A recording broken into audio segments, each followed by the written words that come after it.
Olha a lembrança que o Senhor te dá nessa tarde aqui, ó. Quero que valorize o que você tem. Você é um ser, você é alguém tão importante para Deus.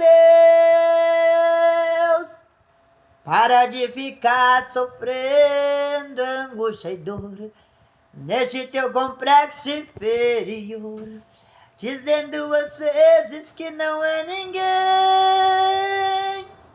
Eu venho falar do valor que você tem. Eu venho falar do valor que você tem.